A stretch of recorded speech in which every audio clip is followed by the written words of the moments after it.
ഇന്നൊരു ഡിഫറെൻ്റ് ആയിട്ടുള്ള survival thriller സിനിമയാണ് കാണാൻ പോകുന്നത്. റീസെൻ്റ് ആയിട്ട് അമ്മ മരിച്ചുപോയ 2 പെൺകുട്ടികളുടെ മൈൻഡ് ഒന്ന് ചില്ലാക്കാൻ വേണ്ടി ഒരു ജോളിയായിട്ടുള്ള ട്രിപ്പ് പ്ലാൻ ചെയ്ത ഒരു സ്നേഹനിധിയായ അച്ഛൻ. അവരുടെ വിഷമങ്ങളൊക്കെ ഒന്ന് മറക്കാൻ വേണ്ടി ഒരു അഡ്വഞ്ചർ ട്രിപ്പ് പ്ലാൻ ചെയ്ത ഈ അച്ഛൻ ആഫ്രിക്കയിൽ വൈൽഡ് ലൈഫ് സഫാരിക്കായി പോവും. വൈൽഡ് ആനിമൽസിനെ എല്ലാം വളരെ അടുത്ത് കാണാൻ പറ്റും. അങ്ങനെയുള്ള ഒരു അടിപൊളി ട്രിപ്പ്. ഇത് പിന്നീട് ഒരു ഭയങ്കരമായിട്ടുള്ള ട്രിപ്പായിട്ട് മാറുന്നുണ്ട്. എങ്ങനെയാന്ന് വെച്ചാൽ അതേ കാട്ടിൽ തന്നെ വളരെ അഗ്രസീവായിട്ടുള്ള ഒരു സിംഹമുണ്ട്.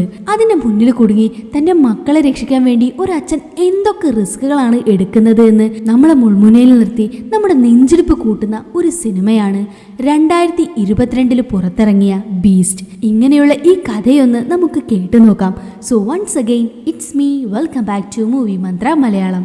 ഈ സിനിമയുടെ തുടക്കത്തിൽ ആഫ്രിക്കൻ കാടുകളിൽ ഹണ്ടേഴ്സ് ഇല്ലീഗലായിട്ട് സിംഹങ്ങൾക്ക് വേണ്ടി വെച്ച ട്രാപ്പിൽ ഭയങ്കരമായിട്ട് ഗൺ ഫയറിംഗ് നടത്തും.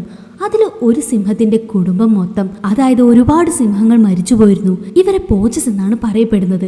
കാശിന് വേണ്ടി ആനക്കൊമ്പ്, പാമ്പിന്റെ തോല്, മുതലയുടെ തോല് അങ്ങനെയുള്ള സാധനങ്ങളൊക്കെ വിൽക്കുന്നവരാണ് ഇവര്. ഇവരെന്തിനാണ് ഈ സിംഹങ്ങളെ വേട്ടയാടുന്നതെന്ന് വെച്ചാൽ അതിന്റെ പല്ലിനും തോലിനും എന്തിന് എല്ലിന് വരെ നല്ല വില കിട്ടും.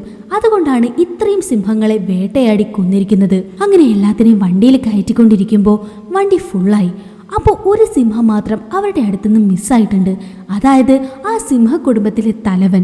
ആ സിംഹത്തിനെ കണ്ടുപിടിക്കാൻ വേണ്ടി 2 പേരെ അവിടെ വിട്ടിട്ട് മറ്റുള്ളവർ വണ്ടി എടുത്തു പോവും. ആ 2 പേരിലൊരുത്തൻ മറ്റവനെ അന്വേഷിച്ചു പോകുമ്പോൾ അവൻ പെട്ടെന്ന് ഇവന്റെ മുന്നിലേക്ക് മേല് മൊത്തം ചോരയായിട്ട് വന്ന് വീണതും ഭയന്നുപോയ ഇവൻ തന്നെ വെച്ച ട്രാപ്പില് കാല് വെച്ച് കുടുങ്ങി. അങ്ങനെ കുടുങ്ങിയവൻ വല്ലാതെ പരിഭ്രമിച്ചിട്ടാണുള്ളത്. ആ ഭയത്തിൽ നിൽക്കുമ്പോൾ പെട്ടെന്ന് ഒരു സിംഹം ഇവന് നേരെ പാഞ്ഞു വരുന്നത് കാണിച്ച് ഈ സിനിമയുടെ ടൈറ്റിൽ കാണിക്കും, ബീസ്റ്റ്. അവിടുന്ന് കട്ട് ചെയ്ത അമേരിക്കയിൽ നിന്ന് ആഫ്രിക്കയിലേക്ക് പറക്കുന്ന ഒരു ചെറിയ വിമാനത്തെ കാണിക്കും. അതിൽ നന്നായി ഉറങ്ങി എഴുന്നേൽക്കുന്ന ഇവനാണ് നമ്മുടെ നായകൻ ഡോക്ടർ നെറ്റെ. കൂടെ ഇയാളുടെ 2 പെൺമക്കളും ഉണ്ട്. മൂത്ത മകൾ മേരി, രണ്ടാമത്തവൾ നോറ. റീസെന്റ് ആയിട്ടാണ് ഇവരുടെ അമ്മ മരിച്ചത്, അതായത് നെറ്റയുടെ ഭാര്യ. ആ ഒരു വിഷമത്തിൽ നിന്ന് ഇവരെ റിക്കവർ ചെയ്യിക്കാൻ വേണ്ടിയാണ് ഈ വെക്കേഷന് കൂട്ടിക്കൊണ്ട് വന്നിരിക്കുന്നത് തന്നെ. അതും അവരുടെ അമ്മ ചെറുപ്പം മുതൽ ജീവിച്ച അവരുടെ അമ്മയുടെ നാട്ടിലേക്ക്, ഡോക്ടറുടെ ഭാര്യയുടെ നാട്ടിലേക്ക്. അങ്ങനെ ഈ ചെറിയ ഫ്ലൈറ്റ് പതുക്കെ ലാൻഡായി. ഇവര് പുറത്തിറങ്ങിയതും ചൂട് സഹിക്കാനേ കഴിഞ്ഞില്ല. മക്കളും എന്താ അച്ഛാ ഇങ്ങനെ, ഞങ്ങൾക്ക് ചൂട് സഹിക്കാനേ പറ്റുന്നില്ല, ദാഹിക്കുന്നു എന്നൊക്കെ പറഞ്ഞുകൊണ്ടിരിക്കുന്നുണ്ട്. അച്ഛനും മക്കളൊന്ന് സമാധാനപ്പെട്, മാർട്ടിൻ അങ്കിൾ ഇപ്പൊ വരുന്നു പറഞ്ഞുകൊണ്ടിരിക്കുമ്പോ പുറത്തൊരു വണ്ടിയുടെ സൗണ്ട് കേട്ടു. ഇവനാണ് മാർട്ടിൻ. ഇവൻ ഈ ആഫ്രിക്കയിൽ ഒരു റേഞ്ചർ ആണെന്ന് പറയാം. ഡോക്ടറിന്റെയും അവന്റെ വൈഫിന്റെയും ബെസ്റ്റ് ഫ്രണ്ടാണ്. ഇവൻ ഈ നാട്ടിലാണ് ജീവിച്ചു വരുന്നത്. എന്നിട്ട് മക്കളോടൊക്കെ വിശേഷങ്ങൾ അന്വേഷിച്ച് ഇവരെ പിക്ക് ചെയ്ത് അവന്റെ വീട്ടിലേക്ക് കൂട്ടിക്കൊണ്ടുപോകും. പോകുന്ന വഴിയിൽ മാർട്ടിൻ, ഇവിടെയൊക്കെയാണ് മക്കളെ ഞാനും നിങ്ങളുടെ അമ്മയൊക്കെ കളിച്ച് വളർന്നത്. ഈ സ്ഥലമൊക്കെ നിങ്ങളുടെ അച്ഛനും നന്നായി അറിയാമെന്ന് പറഞ്ഞുകൊണ്ടിരിക്കുമ്പോൾ മൂത്ത മകൾ മേരിക്ക് അവളുടെ അമ്മയെ വല്ലാതെ മിസ് ചെയ്യുന്നുണ്ട്. സന്തോഷത്തോടെ അമ്മയുടെ നാടൊക്കെ കണ്ട് അങ്ങനെ വീട്ടിലെത്തി. ഡോക്ടറും ഒരുപാട് കാലത്തിന് ശേഷമാണ് ഇവിടേക്ക് വരുന്നത്. മാർട്ടിൻ അവിടെയൊക്കെ വല്ലാതെ മാറ്റങ്ങൾ വരുത്തിയിട്ടുണ്ട്. ഇതെല്ലാം കണ്ട് അടിപൊളിയായിട്ടുണ്ടല്ലോ എന്ന് പറഞ്ഞ് വീടിനകത്തേക്ക് വന്നപ്പോൾ മേരിയും നോറയും മാർട്ടിനോട് അങ്കിൾ വൈഫൈന്റെ പാസ്വേഡ് എന്താണെന്ന് ചോദിക്കും. മാർട്ടിനും എന്ത് വൈഫൈയോ, നിങ്ങൾ വിചാരിക്കുന്ന പോലെ ഇവിടെ കണക്ടിവിറ്റി ഒന്നും കിട്ടില്ല, അതും ഇനി 10 ദിവസത്തേക്ക് വളരെ മോശമായിരിക്കും എന്ന് പറയും. ആക്ച്വലി ഈ കുട്ടികൾ സിറ്റിയിൽ ജീവിച്ചവരാണ്. എല്ലാം ഫാസ്റ്റ് ആയിട്ട് പോകുന്നത് കണ്ട് വളർന്നവർ. ഇന്ന് ഇവിടെ എല്ലാം പഴയതാണ്, സിസ്റ്റം വരെ. മാർട്ടിൻ വീടിന്റെ ചുമരിൽ ഒരുപാട് ഫോട്ടോസ് ഫ്രെയിം ചെയ്ത് വെച്ചിട്ടുണ്ട്. അതിലൊരു ഫോട്ടോയിൽ ഇവരുടെ അമ്മയും ഉണ്ട്. അത് മേരി നോക്കി നിൽക്കുന്നത് കണ്ടിട്ട് അത് നിങ്ങളുടെ അമ്മയുടെ ഫേവറേറ്റ് മരമാണ്, എപ്പോഴും അവൾ അവിടെ ആയിരിക്കും ഉണ്ടാവുക. ആ ഫോട്ടോ തന്നെ നോക്ക്, നന്നായിട്ടില്ലേ, എന്ത് രസമായിട്ടാണ് എടുത്തിരിക്കുന്നത്. അവളും നിന്നെ പോലെയായിരുന്നു, അല്ല നീ അവളെ പോലെയാ, ഫോട്ടോഗ്രാഫിയിലുള്ള ഇൻട്രസ്റ്റ് എന്നൊക്കെ പറഞ്ഞ് സംസാരിക്കും. എന്നിട്ട് ഇന്നിനി വേറെ പരിപാടിയൊന്നുമില്ല, ഡിന്നർ കഴിച്ച് കിടന്നോ, നാളെ ഫണ്ണി ആയിട്ടുള്ള അഡ്വഞ്ചർ എന്നും പറഞ്ഞ് മാർട്ടിൻ പോയതും ഇവരുടെ സാധനങ്ങളൊക്കെ എടുത്തു വെച്ചോണ്ടിരുന്നു. അങ്ങനെ ഡോക്ടർ മൂത്ത മകൾ മേരിയോട് സംസാരിക്കാനായിട്ട് വരും. ഇവൾക്ക് അച്ഛനോട് എന്തോ ഒരു ദേഷ്യമുണ്ട്, അതുകൊണ്ട് മുഖത്ത് നോക്കി സംസാരിക്കാറൊന്നുമില്ല. അതിനുശേഷം ഡിന്നർ കഴിച്ചുകൊണ്ടിരിക്കുകയാണ്. അപ്പൊ മേരി അമ്മയ്ക്ക് ഇങ്ങനെയായി, അമ്മയ്ക്ക് അങ്ങനെയായി എന്നൊക്കെ അമ്മ അമ്മ അമ്മ എന്ന് അമ്മയെ കുറിച്ച് തന്നെ സംസാരിക്കുന്നത് കണ്ട് ഡോക്ടറും നിങ്ങൾ അമ്മയെ മറക്കണമെന്ന് കരുതിയാണ് ഇവിടെ വെക്കേഷന് കൂട്ടിക്കൊണ്ട് വന്നത് തന്നെ. പിന്നെ എന്തിനാണ് അമ്മയെ കുറിച്ച് എന്നെ സംസാരിച്ചുകൊണ്ടിരിക്കുന്നതെന്ന് ചോദിച്ചതിന് അവളും നിങ്ങൾ മര്യാദയ്ക്കായിരുന്നെങ്കിൽ എന്റെ അമ്മ ജീവനോടെ ഇരുന്നേനെ എന്നും പറഞ്ഞതും നോറയ്ക്ക് ഒരുമാതിരിയായി അവിടുന്ന് എഴുന്നേറ്റ് പോവും. ഡോക്ടറും എന്തിനാ ഇങ്ങനെയൊക്കെ സംസാരിക്കുന്നത്? ഞാനും നിന്റെ അമ്മയും മ്യൂച്വലി സംസാരിച്ചാണ് ഡൈവോഴ്സ് ചെയ്തത്. അതിനുശേഷമാണ് അവൾക്ക് അസുഖം വന്ന് മരിച്ചുപോയതും. അതിന് ഞാൻ എന്ത് ചെയ്യാണെന്ന് ചോദിക്കുന്നുണ്ട്. സോ ഈ ഒരു പ്രശ്നമാണ് ഇവർക്കിടയിലുള്ളത്. അമ്മയുടെ കൂടെ അമ്മ സുഖമില്ലാതിരുന്നപ്പോ അച്ഛൻ ഉണ്ടായിരിക്കണമായിരുന്നു എന്നതാണ് അവൾക്ക് അച്ഛനോടുള്ള ദേഷ്യം. അതിനുശേഷം ഡോക്ടറും മാർട്ടിനും സംസാരിച്ചുകൊണ്ടിരിക്കുകയായിരുന്നു. ഞാൻ എന്താണ് ചെയ്തത്? ഞങ്ങൾ സ്നേഹിച്ചാണ് കല്യാണം കഴിച്ചത്. ആ സ്നേഹം ഇപ്പോഴും ഉണ്ട്. ഇന്ന് എന്തോന്നും ഞങ്ങൾക്ക് സെറ്റ് ആവാത്തത് കൊണ്ട് ഞങ്ങൾ പിരിഞ്ഞു. അതിനുശേഷം അവൾ മരിച്ചുപോയി. ഇപ്പൊ എല്ലാം ഒന്ന് ശരിയാക്കണം എന്നാണ് വിചാരിച്ചത്. എന്റെ മക്കളെ നന്നായി നോക്കണമെന്ന് വിചാരിച്ചു. എന്നാൽ എന്റെ മൂത്ത മകൾ മേരി എന്നെ മനസ്സിലാക്കുന്നതേയില്ല. മാർട്ടിനും അത് ശരിയാക്കി എടുക്കാനല്ലേ ഇവിടേക്ക് കൂട്ടിക്കൊണ്ടു വന്നത്. എല്ലാം ശരിയാവും, നീ ഇപ്പൊ പോയി കിടക്കെന്ന് പറഞ്ഞ് ഡോക്ടറെ സമാധാനിപ്പിക്കും. അങ്ങനെ നെക്സ്റ്റ് ഡേ എല്ലാവരും ട്രിപ്പിന് റെഡിയായി. ഡോക്ടറും മക്കൾക്കൊരു ബോട്ടിൽ വെള്ളം കൊടുത്തിട്ട് ഇത്രയും വെള്ളം നമ്മളുടെ അടുത്തുള്ളൂ, സൂക്ഷിച്ച് ഉപയോഗിക്കണം എന്ന് പറഞ്ഞ് വണ്ടിയിൽ കയറി അവരുടെ അഡ്വഞ്ചർ ട്രിപ്പ് ആരംഭിക്കും. സോ ഇതൊരു സേഫ് ആയിട്ടുള്ള സ്ഥലമാണ്. എന്നാൽ അങ്ങനെയുള്ള സ്ഥലത്ത് നിന്ന് വളരെ ആപത്തായിട്ടുള്ള കാട്ടിലേക്കാണ് ഇവർ പോകുന്നത്, ആനിമൽസിനെ ലൈവായിട്ട് കാണാൻ വേണ്ടി. അങ്ങനെ ആ കാടിന്റെ നടുവിലൂടെ പലതരത്തിലുള്ള ആനിമൽസിന്റെ ഇടയിലൂടെ പോയിക്കൊണ്ടിരിക്കുമ്പോൾ നല്ല നല്ല കാഴ്ചകൾ ഇവർ കാണുന്നുണ്ട്. അതെല്ലാം മേരി ഫോട്ടോ എടുക്കുന്നുണ്ട്. ആനയും ജിറാഫും പലതരത്തിലുള്ള പക്ഷികളും പലതരത്തിലുള്ള മരങ്ങളും അങ്ങനെ അങ്ങനെ വ്യത്യസ്തമായിട്ടുള്ള കാഴ്ചകൾ മേരിയും നോറയും കണ്ടുകൊണ്ട് വരുമ്പോൾ ആ കൊടും കാടിന് നടുവിലായി ഒരു വീട് പോലുള്ള ഒരു ബിൽഡിംഗ് അവർ കാണും. ഇതെന്താണെന്ന് ചോദിച്ചതിന് അതൊരു ഒഴിഞ്ഞ സ്കൂളാണ് എന്ന് പറഞ്ഞതും ഇത് സ്കൂളോ, അതും ഈ കാടിന് നടുവിൽ എന്ന് ചോദിക്കും. അതിന് മാർട്ടിന് പറയും ഇതിനു മുൻപ് ഇവിടെ ഒരു മൈൻ ഉണ്ടായിരുന്നു. ആ മൈനിൽ വർഷങ്ങളായിട്ട് ഒരുപാട് പേര് ജോലി ചെയ്തിട്ടുണ്ടായിരുന്നു. സോ അവരുടെ കുട്ടികൾക്ക് വിദ്യാഭ്യാസം ആവശ്യമുള്ളതുകൊണ്ട് അവരൊരു സ്കൂൾ ഉണ്ടാക്കി. മൈൻ മുടങ്ങിയതും എല്ലാവരും ഇവിടുന്ന് പോയി. സ്കൂളും അനാഥായി. എന്നിട്ട് ആ സ്കൂളിന്റെ അടുത്ത് നിങ്ങൾക്കൊരു സർപ്രൈസ് ഉണ്ടെന്ന് പറഞ്ഞ് അവിടേക്ക് കൂട്ടിക്കൊണ്ടു പോകും. അവിടെ ഓൾറെഡി വേറൊരു വണ്ടി ഉണ്ടായിരുന്നു. അതിനടുത്തേക്ക് പോയി ഇവനാണ് ബഞ്ചി എന്ന് പറഞ്ഞ് ഒരു ചെറുപ്പക്കാരനെ പരിചയപ്പെടുത്തി കൊടുത്തു. അവൻ ഓൾറെഡി എന്തിനോ പ്രിപ്പയർ ആയിട്ട് നിൽക്കുകയാണ്. എന്നിട്ട് ഇവരാണ് നന്ദിയെ ട്രാക്ക് ചെയ്യുന്നതെന്ന് പറയും. ഇവരും എന്ത് നന്ദി, എന്തിനാ ട്രാക്ക് ചെയ്യുന്നത് എന്നൊക്കെ ചോദിക്കുന്നതിന് മാർട്ടിനും ഒന്നങ്ങോട്ട് നോക്കിയെന്ന് പറഞ്ഞ് ഇവർക്കൊരു കാര്യം കാണിച്ചു കൊടുക്കും. അപ്പൊ അവിടെ ഒരു അത്ഭുതകരമായിട്ടുള്ള ഒരു കാഴ്ച ഇവർ കണ്ടു. അവിടെ ഒരു സിംഹത്തിന്റെ കുടുംബം, ഒരുപാട് സിംഹങ്ങൾ അവിടെ പാറയുടെ മേലെ ഇരിക്കുന്നുണ്ട്. ഇത് കണ്ടതും കുട്ടികൾ ചെറുങ്ങനെ ഭയപ്പെടാൻ തുടങ്ങി. ഇത് സേഫ് ആണെന്ന് ചോദിച്ചതിന് എല്ലാം സേഫ് ആണെന്ന് പറഞ്ഞതും സിംഹങ്ങൾ ഗർജിച്ചതും കുട്ടികൾ ഭയപ്പെട്ടു. കൂടെ ഡോക്ടറും ഭയപ്പെട്ടു. അപ്പൊ മാർട്ടിൻ ഒരു കാര്യം പറയും, ഇതാണ് നന്ദി പ്രൈഡ്. പ്രൈഡ് എന്ന് വെച്ചാൽ ഒരു കുടുംബം. നോർമലി ഈ പെൺസിംഹങ്ങളാണ് വേട്ടയാടാൻ പോകുന്നത്. ആൺസിംഹങ്ങൾ ഈ കുടുംബത്തെ സംരക്ഷിക്കും, അതും ഈ കുടുംബത്തിലില്ലാത്ത മറ്റ് സിംഹങ്ങളിൽ നിന്ന്. അതിന്റെ പ്രൈഡിനെ സംരക്ഷിക്കാൻ വേണ്ടി അതെന്ത് വേണമെങ്കിലും ചെയ്യും. നട്ടല് വരെ കഷ്ണങ്ങളാക്കി പറിച്ചെടുക്കും. ഇതാണ് എല്ലാ കാടുകളുടെയും നിയമം. എല്ലാ മൃഗങ്ങളുടെ കുടുംബങ്ങൾക്കും ഇതുപോലൊരു പ്രൈഡ് ഉണ്ടാവുമെന്ന് പറഞ്ഞു കൊടുക്കും. ആ സമയം ഈ ബഞ്ചി എന്ന ചെറുപ്പക്കാരൻ ഒരു ഗണ്ണ് ലോഡ് ചെയ്തുകൊണ്ടിരിക്കുകയാണ്. എന്നിട്ട് മേരിയോട് വാ, നിനക്ക് അതിൻ്റെ അടുത്ത് പോയി ഫോട്ടോ എടുക്കണ്ടേ എന്ന് ചോദിച്ച് പതുക്കെ മുന്നോട്ട് നടന്നു. എന്നാൽ അതിനു മുൻപേ മാർട്ടിൻ മുന്നോട്ട് നടന്നിരുന്നു. അപ്പം രണ്ട് സിംഹങ്ങളും മാർട്ടിന് നേരെ പാഞ്ഞു വന്നു. അതവനെ ആക്രമിക്കാനല്ല, നമ്മുടെ കൂടെ നായ്ക്കുട്ടികളും പൂച്ചക്കുട്ടികളും ഒക്കെ കളിക്കുന്നത് പോലെ ഈ സിംഹങ്ങൾ മാർട്ടിൻ്റെ അടുത്ത് കളിക്കുന്നതാണ്. ഇത് കണ്ട് ഡോക്ടർക്കും മക്കൾക്കും പേടി തോന്നി. ഇപ്പോഴാണ് മാർട്ടിൻ ഇത്ര മാസാണെന്ന് ഇവർക്ക് മനസ്സിലായത്. എന്നിട്ട് ഇതെല്ലാം കണ്ട് വല്ലാതെ എൻജോയ് ചെയ്തു. മാർട്ടിൻ ആ കൂട്ടത്തിൻ്റെ അടുത്തേക്ക് പോകാൻ നോക്കിയപ്പോൾ ആ കൂട്ടത്തിലെ പെൺസിംഹം മാർട്ടിനെ നോക്കി വല്ലാതെ സൗണ്ട് ഉണ്ടാക്കുന്നുണ്ട്. മാർട്ടിനും ചെറിയൊരു പേടി തോന്നി. എത്ര ധൈര്യശാലിയാണെന്ന് പറഞ്ഞാലും ഉള്ളിൽ ചെറിയൊരു പേടി തോന്നില്ലേ? സോ അങ്ങനെ ബാക്കോട്ട് വന്നു. നന്ദി പ്രൈഡ് എന്നാണല്ലോ ഇവർക്ക് പേര് വെച്ചത്. ആ ഗ്രൂപ്പിലെ ഒരു പെൺസിംഹത്തിന്റെ പേരാണ് നന്ദി. നന്ദിക്ക് കാലിൽ പരിക്ക് പറ്റിയിട്ടുണ്ട്. അവളെ എത്രയും പെട്ടെന്ന് ഹോസ്പിറ്റലിൽ കൊണ്ടുപോകണം, നമുക്ക് വേഗം പോകണമെന്ന് എല്ലാവരോടും പറഞ്ഞു. എങ്ങനെ പരിക്ക് പറ്റിയതെന്ന് ചോദിച്ചതിന് പോച്ചസ് എന്ന് പറഞ്ഞ് പോച്ചസിനെ കുറിച്ചുള്ള കാര്യങ്ങൾ പറയും. ഈ പോച്ചസ് എന്ന് പറയുന്നവർ ഇല്ലീഗലായിട്ട് വേട്ടയാടുന്നവരാണ്. ബ്ലാക്ക് മാർക്കറ്റിൽ ഇവരുടെ പല്ലും തോലും ഒക്കെ വിൽക്കാൻ വേണ്ടിയാണ് ഇങ്ങനെ ചെയ്യുന്നതെന്നും പറയും. ബാക്കിലെ സീറ്റിലിരുന്ന നോറ, ആന്റി പോച്ചസ് അല്ലേ, നിനക്കെങ്ങനെ അറിയാമെന്ന് ഡോക്ടർ ചോദിച്ചതിന് ഞാനത് വെബ്സൈറ്റിൽ കണ്ടിരുന്നു. പോച്ചസിനെ ചിലർ വേട്ടയാടും, അവരാണ് ആന്റി പോച്ചസ്. ഈ മാർട്ടിനെങ്കിലും ആന്റി പോച്ചസ് ആണ്. മാർട്ടിനും ഈ പോച്ചസ് അവിടെ ഉണ്ടോയെന്നറിയാൻ അടുത്തുള്ള ഒരു ഗ്രാമത്തിലേക്ക് ചെന്നാൽ മതി എന്നും പറഞ്ഞ് സംസാരിച്ചുകൊണ്ട് നേരെ ആ ഗ്രാമത്തിലേക്ക് എത്തും. കാറിൽ നിന്ന് ഇറങ്ങിയതും മാർട്ടിൻ കുട്ടികളോട് പറയുന്നുണ്ട്, ഇത് നിങ്ങളുടെ വ്ലോഗിലൊക്കെ കാണുന്ന വില്ലേജ് അല്ല, ഇത് ഒറിജിനൽ വില്ലേജ് ആണ്. അത് മാത്രമല്ല ഇത് സിറ്റി അല്ല, മര്യാദയ്ക്ക് നടക്കണം. അവരുടെ പെർമിഷൻ അല്ലാതെ ഫോട്ടോസ് എടുക്കരുതെന്നൊക്കെ പറഞ്ഞു കൊടുത്തിട്ട് അവരെ കൂട്ടിക്കൊണ്ടു പോകും. എന്നിട്ട് ആ ഗ്രാമത്തിന്റെ അകത്തേക്ക് ചെന്നിട്ട് ഹലോ, ഇവിടെ ആരെങ്കിലും ഉണ്ടോ എന്ന് വിളിച്ച് ചോദിക്കുന്നുണ്ട്.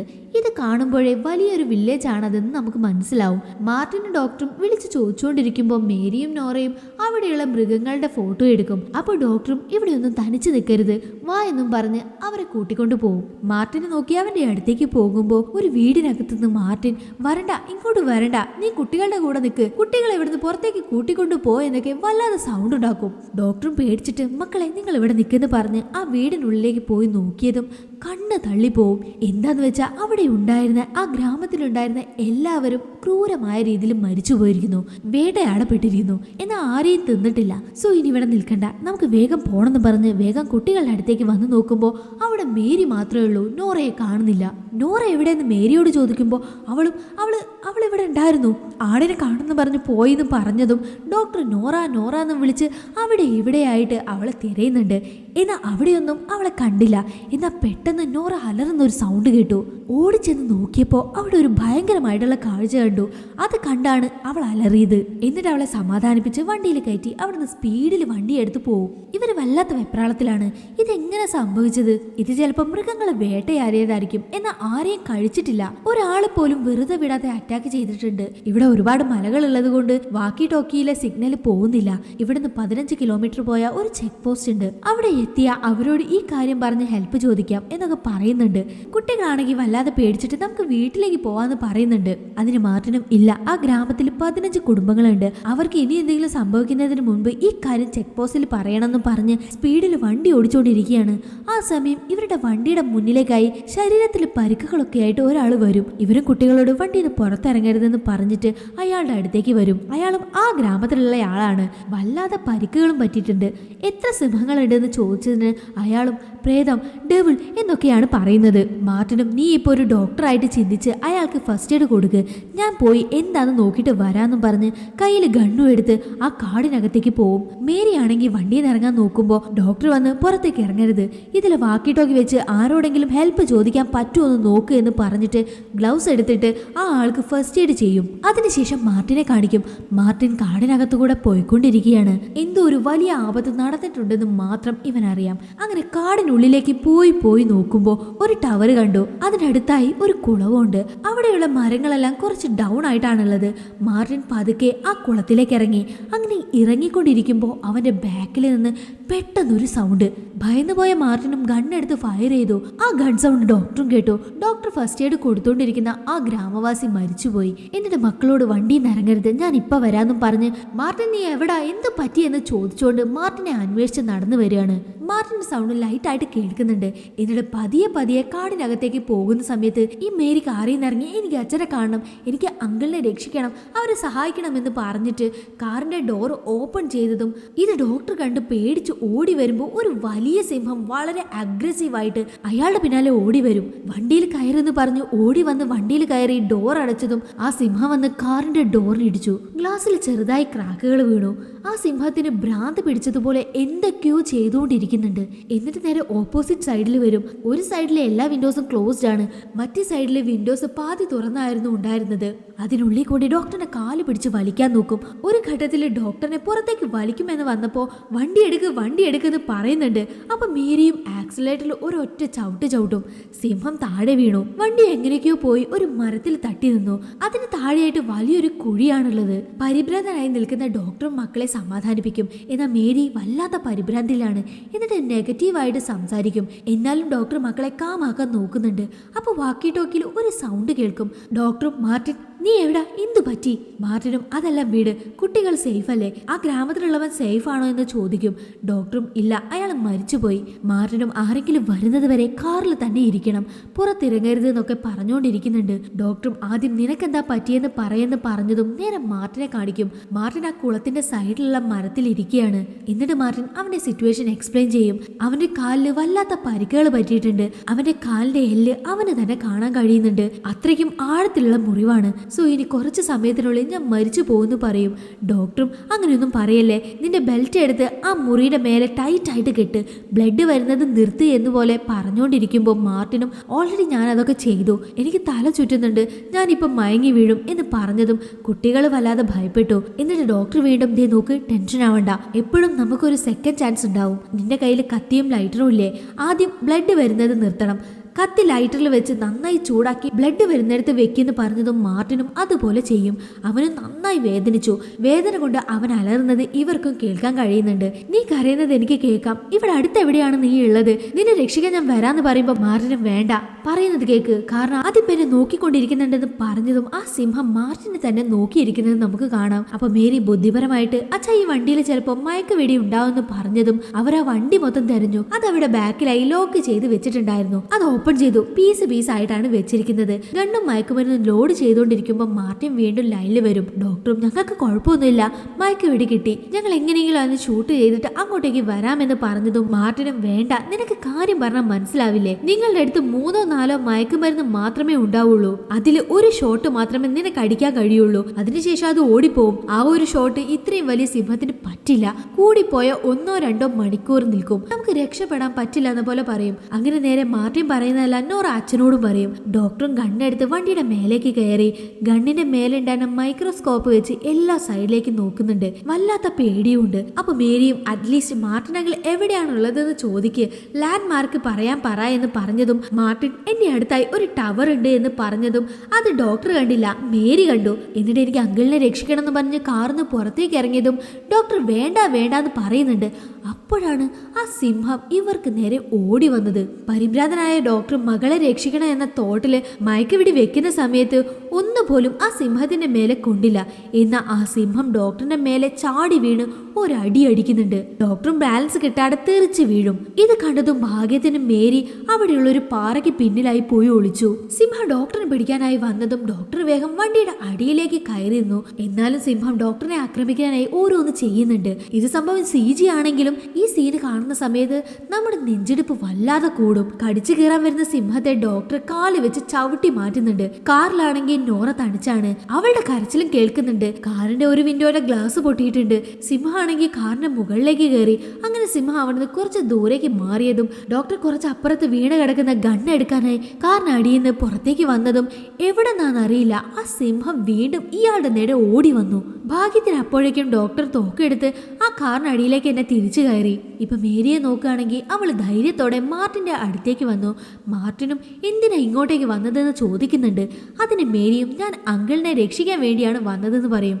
അതേസമയം ഇപ്പുറത്ത് ജീവന് വേണ്ടി പൊരുതിക്കൊണ്ടിരിക്കുന്ന ഡോക്ടറിനെയാണ് കാണിക്കുന്നത്. സിംഹ ഡോക്ടറിനെ വലിച്ചു പുറത്തേക്കിടാൻ നോക്കിക്കൊണ്ടിരിക്കുമ്പോൾ ഡോക്ടർ അതിനെ കാല് വെച്ച് ചവിട്ടിക്കൊണ്ടിരിക്കുന്നുണ്ട്. അപ്പൊ നോറ ഒരു കാര്യം ചെയ്യും, പതിയെ വിൻഡോ താഴ്ത്തി അവിടെ ഉണ്ടായിരുന്ന മയക്കുമരുന്നിന്റെ സൂചി ഡയറക്റ്റ് ആയിട്ട് ആ സിംഹത്തിന്റെ മേലെ കുത്തിയിറക്കും.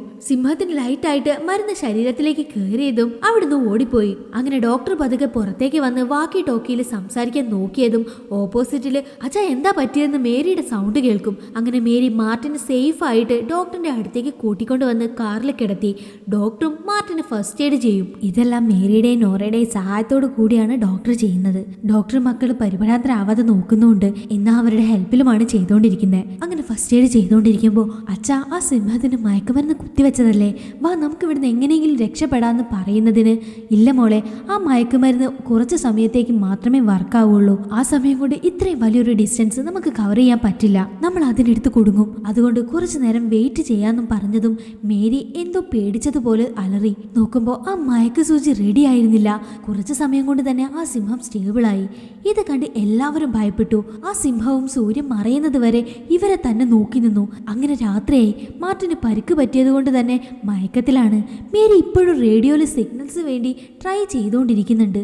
അപ്പോൾ ഡോക്ടർ മക്കളോടായിട്ട് ദേ നോക്ക്, ഇനിയും കുറച്ചു നേരം നമ്മളിവിടെ ഇരിക്കേണ്ടതായിട്ട് വരും. സോ നമ്മുടെ കയ്യിലുള്ള വെള്ളം കണ്ടില്ലേ, അതുകൊണ്ട് സൂക്ഷിച്ച് ഉപയോഗിക്കണം എന്ന് പറഞ്ഞതും നോറ ഇതെന്താച്ചാ, ഇത് വെച്ച് 4 പേര് എങ്ങനെ ദാഹം തീർക്കാനാ, അറിയില്ല, ചിലപ്പോൾ നാളെയും നമ്മൾ മുഴുവൻ ഇവിടെ ഇരിക്കേണ്ടി വരും. എന്ത് നാളെയോ, പറ്റില്ല എന്ന് മേരി പറഞ്ഞതും ആരെങ്കിലും ഉറപ്പായും നമ്മളെ അന്വേഷിച്ചു വരും, ഞാൻ പ്രോമിസ് ചെയ്യാന്ന് പറയും. അതിന് മേരിയും നമ്മൾ ഏത് സിറ്റുവേഷനിലാണ് ഉള്ളതെന്ന് നോക്കണം, നടപ്പിലാക്കാൻ പറ്റാത്ത പ്രോമിസ് ഒന്നും ചെയ്യരുതെന്ന് പറയും. കാരണം ഇവരുടെ അമ്മ മരിക്കാനായ സമയത്തും ഈ ഡോക്ടർ ഇങ്ങനെ തന്നെയായിരുന്നു, അമ്മയ്ക്ക് ഒന്നും ആവില്ല, തിരിച്ചു വരുന്നായിരുന്നു പറഞ്ഞിരുന്നത്.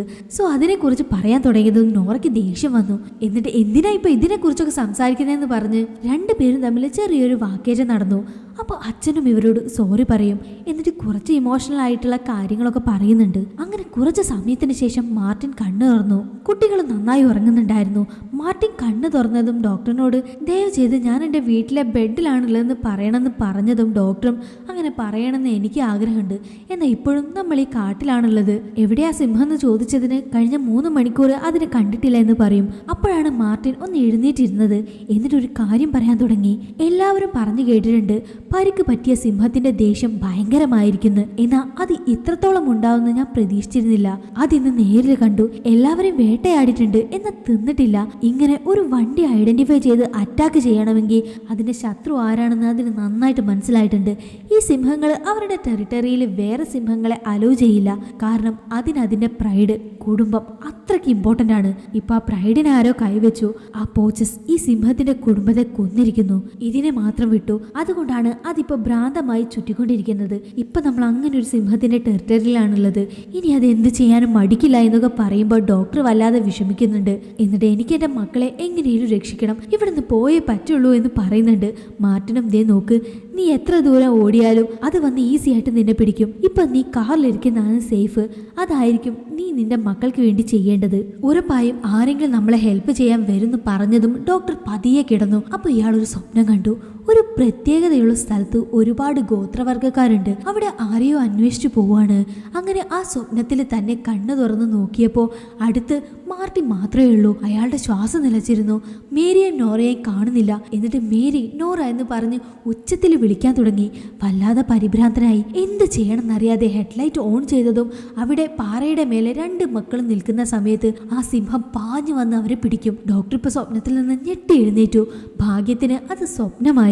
നോക്കിയപ്പോൾ നോറയും മേരിയും നന്നായി ഉറങ്ങിക്കൊണ്ടിരിക്കുന്നുണ്ട്. എന്നിട്ട് പതുക്കെ മുന്നോട്ടേക്ക് വന്ന് മേരിയെ നോക്കി മനസ്സറിഞ്ഞ് മാപ്പ് ചോദിച്ചു. ഞാൻ നിങ്ങളുടെ അമ്മയെ സ്നേഹിച്ചതുപോലെ വേറെ ആരെയും സ്നേഹിച്ചിട്ടില്ല. ഞങ്ങൾ 2 പേരും ഒന്നിക്കണമെന്നായിരുന്നു സംസാരിച്ചുകൊണ്ടിരുന്നത്. എന്നാൽ അത് ഇങ്ങനെയൊക്കെയായി. ഒരുപക്ഷെ ഇതിനെല്ലാം ഞാനാണ് കാരണം എന്നോർത്ത് ആ കുറ്റബോധത്തിലാണുള്ളത്. നീയും കൂടെ എന്നോട് ഇങ്ങനെ പെരുമാറരുത് എന്നൊക്കെ പറഞ്ഞ് മാപ്പ് ചോദിക്കും. അങ്ങനെ സെന്റിമെന്റൽ ആയിട്ടുള്ള സീന് നടന്നുകൊണ്ടിരിക്കുമ്പോൾ പെട്ടെന്ന് ആ റേഡിയോ വർക്ക് ചെയ്യാൻ തുടങ്ങി. അതിൽ ആരെങ്കിലും കോണ്ടാക്ട് ചെയ്യാമെന്ന് കരുതി പരിശ്രമിച്ചുകൊണ്ടിരിക്കുമ്പോൾ പെട്ടെന്ന് ബാക്കിൽ ഒരു വെളിച്ചം കണ്ടു. ഏതോ ഒരു വണ്ടി വരുന്നുണ്ട്. ഇവരെ രക്ഷിക്കാൻ വന്നതാണെന്ന് കരുതി നോക്കിയതും അത് പോച്ചസ് ആയിരുന്നു.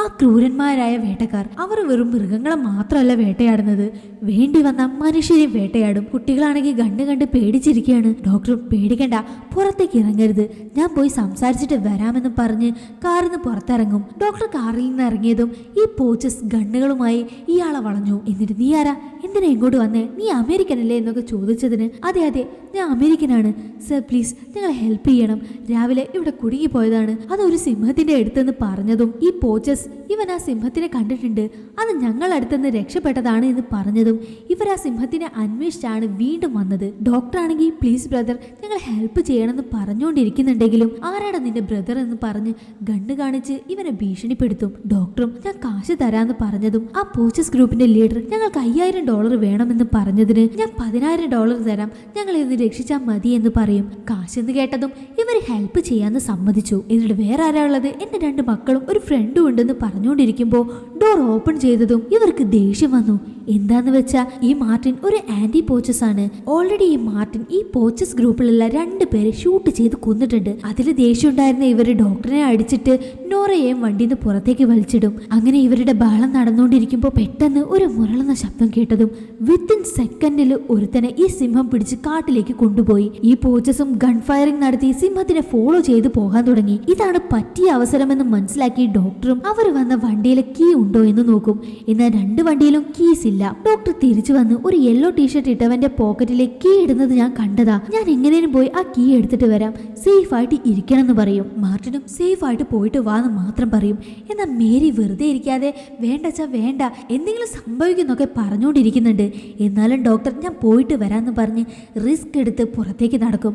പോകുന്ന വഴിയിലെല്ലാം സിംഹങ്ങൾ ഓരോരുത്തരെ ക്രൂരമായി കൊന്നിട്ടിട്ടുണ്ട്. പതിയെ കീ അന്വേഷിച്ച് പോയതും അങ്ങനെ ആ കുളത്തിനടുത്തെത്തി. കുറച്ച് ദൂരെയായി ആ യെല്ലോ കളർ ടീഷർട്ട് കുത്തേറ്റവൻ അവിടെ മരിച്ചു കിടക്കുന്നുണ്ടായിരുന്നു. അവന്റെ അടുത്ത് ചെന്ന് കീ എടുക്കാൻ വിചാരിച്ചതും ആ കുളത്തിലൂടെ സിംഹം മാസായിട്ട് നടക്കുന്നുണ്ടായിരുന്നു. ഇത് കണ്ടതും ഡോക്ടർക്ക് വല്ലാതെ പേടി തോന്നി. അത് തൊട്ടടുത്തുണ്ട്, അതുകൊണ്ട് അവിടെയുള്ള മരത്തിൽ കയറി ഒളിച്ചിരുന്നു. ഇപ്പോൾ വലിയൊരു ടാസ്ക് ഈ സിംഹത്തിന്റെ അടുത്തുനിന്ന് രക്ഷപ്പെടുക എന്നുള്ളതാണ്. എന്നാൽ എല്ലാം പൊളിക്കാനായിട്ട് ഒരുത്തി ഉണ്ടല്ലോ, മേരി. അവൾ ഈ വാക്കി ടോക്കിയിൽ അച്ഛാ അച്ഛാന്ന് വിളിച്ചുകൊണ്ടിരിക്കുന്നുണ്ട്. അപ്പോഴേക്കും ഈ സൗണ്ട് കേട്ട് സിംഹം വന്നു. അവിടെ വാക്കി ടോക്കി മാത്രമേ ഉണ്ടായിരുന്നുള്ളൂ. അതിനടുത്ത് വന്ന് സ്മെല്ല് ചെയ്ത് നോക്കുന്നുണ്ട്. ഈ സിംഹങ്ങൾ നോർമലി ഗർജിക്കുന്ന സൗണ്ട് കേൾക്കുമ്പോൾ തന്നെ പേടിയാവും. ഇത് കേട്ടതും കുട്ടികൾ വല്ലാതെ പേടിച്ച് കരയാൻ തുടങ്ങി. ഇപ്പൊ നമ്മുടെ ഡോക്ടർ എവിടെയാണെന്ന് നോക്കുകയാണെങ്കിൽ ഒരു മരത്തിന്റെ മേലെ ശ്വാസം പോലും വിടാതെ കിടക്കുന്നുണ്ട്. ചെറിയൊരു ശബ്ദം ഉണ്ടാക്കിയാൽ പോലും തന്റെ കാര്യത്തിനൊരു തീരുമാനമായി എന്ന സിറ്റുവേഷനിൽ നിൽക്കുമ്പോൾ വീണ്ടും നമ്മളെ ടെൻഷൻ ആക്കുന്ന രീതിയിൽ ഒരു സീൻ കാണിക്കും. ഒരു പാമ്പ് ഡോക്ടറിനെ കടിക്കാൻ വന്നതും പെട്ടെന്ന് ഡോക്ടർ അതിനെ പിടിച്ചു. Just miss. എന്നിട്ട് ആ പാമ്പിനെടുത്ത് സിംഹത്തിന്റെ മേലേക്ക് ഇട്ടു. സിംഹത്തിന്റെ മേലേക്ക് പാമ്പ് വീണതും അത് തുള്ളിപ്പോയി. എന്നിട്ട് അവിടുന്ന് കുറച്ച് മാറിപ്പോയി. ആ സമയം നോക്കി ഡോക്ടർ വെള്ളത്തിലൂടെ പതിയെ യെല്ലോ ടീഷർട്ടുകാരന്റെ അടുത്തേക്ക് പോയിക്കൊണ്ടിരുന്നു. അങ്ങനെ പോയിക്കൊണ്ടിരിക്കുമ്പോൾ ആ വെള്ളത്തിന് മുകളിലായി ഒരു മരക്കഷ്ണം വീണ് കിടക്കുന്നുണ്ട്. ദേ വരുന്നു സിംഹം. ഡോക്ടറും അനങ്ങാതെ വെള്ളത്തിന്റെ മുകളിൽ തല മാത്രം അറിയുന്നത് പോലെ സൈലന്റ് ആയിട്ട് നിന്നു. സിംഹം തൊട്ട് മേലെ തന്നെ ഉണ്ട്. ആ സമയം നോറ സൂപ്പർ ആയിട്ടുള്ള ഒരു കാര്യം ചെയ്യും. എന്താന്ന് വെച്ചാൽ കാറിന്റെ ഹോൺ അടിച്ചുകൊണ്ടിരുന്നു. സിംഹത്തിനെ അവിടേക്ക് വരുത്താൻ വേണ്ടി ഈ ഒരു സന്ദർഭം യൂസ് ചെയ്ത് നേരെ ആ മരിച്ചു കിടക്കുന്ന യെല്ലോ ടീഷർട്ടുകാരന്റെ അടുത്തേക്ക് ചെന്ന് പോക്കറ്റിൽ നിന്ന് കീ എടുത്തു. എന്നിട്ട് വാക്കി ടോക്കില് ഗൈസ് എനിക്ക് കീ കിട്ടി, സേഫ് ആണ്, അവിടേക്ക് വന്നോണ്ടിരിക്കുകയാണ് എന്ന് പറഞ്ഞിട്ട് അവിടെയുള്ള ഗണ്ണെടുത്ത് തോളിലിട്ട് തിരിഞ്ഞതും അവിടെ നിന്ന് കട്ട് ചെയ്ത് ഇപ്പുറത്ത് നോക്കുകയാണെങ്കിൽ ഈ സിംഹം ഇവിടെ കാറിനടുത്ത് വന്ന് ഗ്ലാസിനിട്ട് മാന്തിക്കൊണ്ടിരിക്കുകയാണ്. മാർട്ടിനും കുട്ടികളോട് സൈലന്റ് ആയിട്ടിരിക്കണം, ആരും അനങ്ങരുത് എന്ന് പറഞ്ഞുകൊണ്ടിരിക്കുമ്പോൾ ഇപ്പുറത്തെ സൈഡിലെ വിൻഡോയ്ക്ക് ഗ്ലാസ് ഇല്ലല്ലോ. സോ സിംഹം അതുവഴി ചാടി തലയകത്തേക്കിട്ട് മേരിയുടെ കാലിന് കടിക്കാൻ നോക്കും. അവിടെ ഒരു പിടിവലി തന്നെ നടന്നു. ആ സമയം മാർട്ടിൻ റിസ്ക് എടുത്ത് ആ സിംഹത്തിന്റെ കഴുത്തിന് പിടിച്ച് ആ ഗ്യാപ്പിൽ കുട്ടികളോട് ഇറങ്ങ്, വണ്ടിയിൽ നിന്ന് ഇറങ്ങി പോയെന്ന് പറഞ്ഞ് അവര് വണ്ടിയിൽ നിന്ന് ഇറങ്ങിയതും മരത്തിൽ കുത്തി നിന്ന കാറ് ഇപ്പോ മാർട്ടിനെയും സിംഹത്തിനെയും കൊണ്ട് താഴേക്ക് വീണു. ഇത്രയും ഹൈറ്റിൽ നിന്ന് വീണത് കൊണ്ട് സിംഹത്തിന് പെട്ടെന്ന് ബാലൻസ് കിട്ടിയില്ല. എന്നാലും അടുത്ത സെക്കൻഡിൽ തന്നെ എഴുന്നേറ്റ് നിന്നു. അതിനുശേഷം മാർട്ടിനെ കാണിക്കും. കാറിൽ പെട്രോൾ ലീക്ക് ആയിക്കൊണ്ടിരിക്കുന്നുണ്ട്. സിംഹാണെങ്കിൽ ഇവന്റെ അടുത്ത് വന്ന് നിന്ന് നീ തീർന്നട എന്ന പോലെ വന്ന് നിൽക്കുന്നുണ്ട്. എന്നിട്ട് ഇവനെ കടിക്കാനായി മുന്നോട്ടേക്ക് വരും. ഈ സിംഹത്തിന്റെ മേലും പെട്രോൾ ആയിട്ടുണ്ട്. സോ ഈ മാർട്ടിൻ ലൈറ്റർ എടുത്ത് ഓൺ ചെയ്ത് മൊത്തത്തിൽ ബ്ലാസ്റ്റ് ആവും. ഈ സൗണ്ട് കേട്ട് ഡോക്ടർ കാടിനുള്ളിൽ നിന്ന് ടെൻഷൻ അടിച്ച് വന്ന് നോക്കുമ്പോൾ മേരിയും നോറയും പോച്ചസിന്റെ വണ്ടിയിൽ കയറി ഇരിക്കുന്നുണ്ടായിരുന്നു. രണ്ടുപേരും മാർട്ടിനെങ്കിലും മരിച്ചു എന്ന് പറഞ്ഞ് കരയുന്നുണ്ട്. പോയി നോക്കിയപ്പോൾ മാർട്ടിൻ മരിച്ചു പോയിരിക്കുന്നു. ഇത്രയൊക്കെ കഷ്ടപ്പെട്ടിട്ടും ഫ്രണ്ടിനെ രക്ഷിക്കാൻ കഴിഞ്ഞില്ലല്ലോ എന്ന വിഷമത്തില് അവിടുന്ന് വണ്ടി എടുത്തോണ്ട് ഡോക്ടർ പോവും. ഇവരിനി നേരിടുന്ന മറ്റൊരു പ്രശ്നം എന്താന്ന് വെച്ചാൽ ഇവർക്ക് കാടിനകത്തൂടെ പുറത്തേക്ക് വരാനുള്ള വഴി അറിയില്ല. വണ്ടിയിൽ പെട്രോളൊക്കെ ഫുള്ളാണെങ്കിലും എത്രയെന്ന് വെച്ച് വഴി അറിയാതെ ചുറ്റും. മേരിയാണെങ്കിൽ അച്ഛാ എനിക്ക് തല കറങ്ങുന്നു എന്ന് പറയുന്നുണ്ട്. അപ്പോഴാണ് അവിടെ നന്ദി പ്രൈഡ് ഉള്ളത് നോറ കാണിച്ചു കൊടുക്കുന്നത്. അപ്പൊ അതിനടുത്ത് അനാഥമായി കിടക്കുന്ന ആ സ്കൂളും ഉണ്ടായിരുന്നല്ലോ. സോ ഡോക്ടർ പെട്ടെന്ന് തന്നെ വണ്ടി നിർത്തി മേരിക്ക് ഫസ്റ്റ് എയ്ഡ് ചെയ്യാൻ വേണ്ടി അവളെ എടുത്ത് ആ സ്കൂളിനകത്തേക്ക് കൊണ്ടുപോകും. എന്നിട്ട് അകത്ത് കയറി ഒരു ബെഞ്ചിൽ മേരിയെ കിടത്തും. അവളുടെ കാല് മുറിഞ്ഞിട്ടുണ്ട്, എന്നാൽ അതത്ര ആഴുള്ളതല്ല. ഇപ്പൊ അത് പെട്ടെന്ന് ശരിയാക്കണം എന്ന് പറഞ്ഞ് അവിടെ മൊത്തം തിരയുന്നുണ്ട്.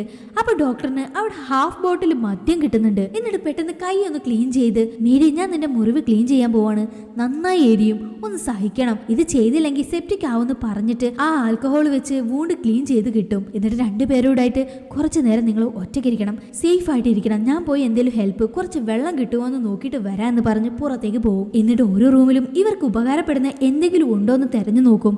ഈ സമയം മേരിയും നോറയും സ്തംഭിച്ച് നിന്നു പോവും. അവരുടെ കണ്ണില് ഭയം നന്നായി കാണാൻ കഴിയുന്നുണ്ട്. എന്താന്ന് വെച്ചാൽ ആ സിംഹം ഇനിയും മരിച്ചിട്ടില്ല. ചെറിയ ചെറിയ പൊള്ളലുകളോടെ ഇവിടേക്ക് വീണ്ടും മണത്തറിഞ്ഞു വന്നിരിക്കുകയാണ്. കുട്ടികളും ജീവൻ കയ്യിൽ പിടിച്ചു ഓരോ റൂമിലേക്ക് മാറി മാറി നടന്നു. അങ്ങനെ ഒരു റൂമിലെത്തി അവിടെ ഒളിച്ചു. എന്നാൽ മണം പിടിച്ച് വീണ്ടും സിംഹം അവരുടെ അടുത്തെത്തി. അപ്പോൾ ഇവർ അലറിയതും ഡോക്ടർ അവിടേക്ക് ഗണ്ണും കൊണ്ടുവന്ന് സിംഹത്തെ ഷൂട്ട് ചെയ്യും. ഗൺ സൗണ്ട് കേട്ട് സിംഹം അവിടുന്ന് ഓടി പുറത്തേക്ക് പോയി. എന്നാൽ ആ ഗണ്ണിലാകെ 4-5 ബുള്ളറ്റ് മാത്രമേ ഉണ്ടായിരുന്നുള്ളൂ. ഡോക്ടർ മക്കളെ സമാധാനിപ്പിച്ച് വേറൊരു സ്ഥലത്തേക്ക് കൂട്ടിക്കൊണ്ടുവരും. ആ സ്ഥലം കുറച്ച് സേഫാണ്. 2 സൈഡിലും ഗ്രിൽ ഗേറ്റ് ഉണ്ട്. തന്റെ മക്കളെ എങ്ങനെയെങ്കിലും രക്ഷിക്കണം. അത് വല്ലാതെ അഗ്രസീവാണ്. ഡോക്ടറിന്റെ ശക്തിയൊക്കെ കുറഞ്ഞു കുറഞ്ഞു വരുന്നുണ്ട്. കുട്ടികൾക്കും അങ്ങനെ തന്നെ. എന്നാൽ ഈ സിംഹത്തിന്റെ ശക്തി കുറയുന്നേയില്ല. ഇങ്ങനെ പോയാൽ താനും മക്കളും മരിച്ചു പോവും. ഇതെങ്ങനെയും അവസാനിപ്പിക്കണം, മക്കളെ രക്ഷിക്കണം എന്ന് പറഞ്ഞ് ഒരു തീരുമാനമെടുക്കും. മക്കളോടും ഇവിടെ സേഫാണ്, എന്ത് സംഭവിച്ചാലും ഗ്രിൽസ് തുറക്കരുത് എന്നൊക്കെ പറയുമ്പോൾ കുട്ടികളും കരയുന്നുണ്ട്. അവരെയും സമാധാനിപ്പിച്ച് പ്ലാൻ അനുസരിച്ച് പുറത്തേക്ക് പോകും. ആക്ച്വലി അമ്മയേക്കാൾ വലിയ പോരാളി വേറെ ആരും ഇല്ല എന്ന ഡയലോഗ് നമ്മൾ കേട്ടിട്ടുണ്ട്. എന്നാൽ തന്റെ കുഞ്ഞിനൊരു പ്രശ്നം വന്ന ഒരു അച്ഛന്റെ ധൈര്യത്തിന് മുന്നിൽ വേറൊന്നും ഉണ്ടാവില്ല. സിംഹത്തിന് മുന്നിൽ വന്ന് നിന്ന് നേർക്ക് നേർ സൗണ്ട് ഉണ്ടാക്കും. നിനക്ക് വേട്ടയാടല്ലേ വേണ്ടത്, വാ എന്നെ വന്ന് വേട്ടയാടെന്ന് പറഞ്ഞ് ഓടാൻ തുടങ്ങി. പിന്നാലെ ഈ സിംഹവും ഡോക്ടറിനെ കൊന്നേ തീരൂ എന്ന വാശിയോടെ ഓടി വരുന്നുണ്ട്. എന്നാൽ ഇവിടെയാണ് വലിയൊരു പ്ലാനിങ് ഈ ഡോക്ടർ നടത്തിയത്. ഈ സിംഹത്തിനെ ട്രാപ്പ് ചെയ്ത് കൂട്ടിക്കൊണ്ടു വന്നത് നന്ദി പ്രൈഡ്സിന്റെ ടെറിട്ടറിയിലേക്കാണ്. ഇപ്പൊ ഈ സിംഹത്തിന് നമ്മുടെ നായകനും തമ്മിൽ ഒരു ഫൈറ്റ് നടക്കുന്നുണ്ട്. നമ്മൾ ശ്വാസം അടക്കി പിടിച്ച് നിന്നു പോവും. സിംഹത്തിന്റെ ആക്രമണത്തിൽ ഡോക്ടറിന് ഒരുപാട് പരിക്കുകൾ പറ്റി. എന്നാൽ അവസാനം ഈ സിംഹം ഡോക്ടറിന്റെ തലയ്ക്ക് കടിച്ചു എന്ന് വിചാരിക്കുമ്പോൾ അതിന്റെ മുഖത്തൊരു അടി കിട്ടും. ആരുടേതാന്നല്ലേ? ഈ സമയം നന്ദി പ്രൈഡ് കളത്തിലിറങ്ങിയിരുന്നു. ഈ കാടിന്റെ റൂള് തന്നെ അതാണല്ലോ. ഒരു ടെറിട്ടറിക്കുള്ളിലേക്ക് ഏതെങ്കിലും ശത്രു വന്നാൽ അവരുടെ ട്രൗസർ കീറും. അതാണ് ഇവിടെ ഇപ്പൊ നടന്നുകൊണ്ടിരിക്കുന്നത്. ആ ഭ്രാന്ത് പിടിച്ച സിംഹത്തിനെ നന്ദി പ്രൈഡ് അടിച്ചൊരു വഴിയാക്കുകയാണ്. ആ സമയം നമ്മുടെ ഡോക്ടറും ഒരു മരത്തിലേക്ക് ചാരിയിരുന്നു. മേല് മൊത്തം ചോരയിൽ കുളിച്ചിരിക്കുകയാണ്. അപ്പോഴാണ് ബഞ്ചി അവിടേക്ക് വന്നത്. എന്നിട്ട് അവരുടെ അടുത്തേക്ക് ഏതെങ്കിലും സിംഹം വന്നാൽ ഷൂട്ട് ചെയ്തേക്ക് എന്ന് ബഞ്ചി പറയുന്നതാണ് അവസാനമായിട്ട് കണ്ണടയുന്ന സമയത്ത് ഈ ഡോക്ടർ കേൾക്കുന്നത്. അവിടുന്ന് കട്ട് ചെയ്ത് ഇപ്പോ എപ്പോഴും ഡോക്ടറിന് വരാറുള്ള ആ സ്വപ്നം, സ്വർഗം പോലുള്ള സ്ഥലത്ത് ആരോ ഒരാളെ ഫോളോ ചെയ്ത് പോകാറുണ്ട്. ഇപ്പൊ ആ സ്വപ്നം കംപ്ലീറ്റ് ആവും.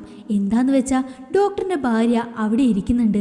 ഇവരെയും വാ എന്ന് പറഞ്ഞ് വിളിക്കുന്നുണ്ട്. അങ്ങനെ കണ്ണ് തുറന്നു നോക്കുമ്പോൾ ഹോസ്പിറ്റലിലാണുള്ളത്. മക്കൾക്കൊന്നും സംഭവിച്ചിട്ടില്ല. അവരുടെ കൈ പിടിക്കും. മക്കളും ഇല്ലച്ചാ ഞങ്ങൾക്കൊന്നും സംഭവിച്ചിട്ടില്ല, അവിടേക്ക് ബഞ്ചി വന്നു എന്ന് പറയും. ഡോക്ടർ മനസ്സ് തുറന്ന് ഇനി ഞാൻ നിങ്ങളെ വിട്ട് എവിടേക്കും പോവില്ല, ലവ് യു ഗേൾസ് എന്നൊക്കെ പറഞ്ഞ് സംസാരിക്കും. അതിനുശേഷം ആ കാടിനുള്ളിൽ ഇവരുടെ അമ്മയ്ക്ക് ഇഷ്ടപ്പെട്ട ഒരു സ്ഥലം ഉണ്ടായിരുന്നു എന്ന് മാർട്ടിൻ പറഞ്ഞിരുന്നല്ലോ. അവിടേക്ക് ചെന്ന് 3 പേരും നിന്നൊരു ഫോട്ടോ എടുക്കും. അങ്ങനെ ഈ സിനിമ അവസാനിക്കും. നമ്മുടെ ശ്വാസം പിടിച്ചു നിർത്തുന്ന പോലത്തെ ഈ സിനിമ എങ്ങനെ ഉണ്ടായിരുന്നു? നിങ്ങൾക്ക് ഇഷ്ടപ്പെട്ട് കാണുമെന്ന് ഞാൻ പ്രതീക്ഷിക്കുന്നു. ഇതുപോലുള്ള കൂടുതൽ വീഡിയോസ് കാണാൻ വേണ്ടി നമ്മുടെ ചാനൽ ഒന്ന് സബ്സ്ക്രൈബ് ചെയ്ത് അടുത്തുള്ള ബെല്ലൈക്കണും കൂടെ ഒന്ന് എനേബിൾ ചെയ്ത് വെച്ചേക്കണേ. അപ്പോൾ അടുത്ത വീഡിയോയുമായിട്ട് കാണാം. ബൈ.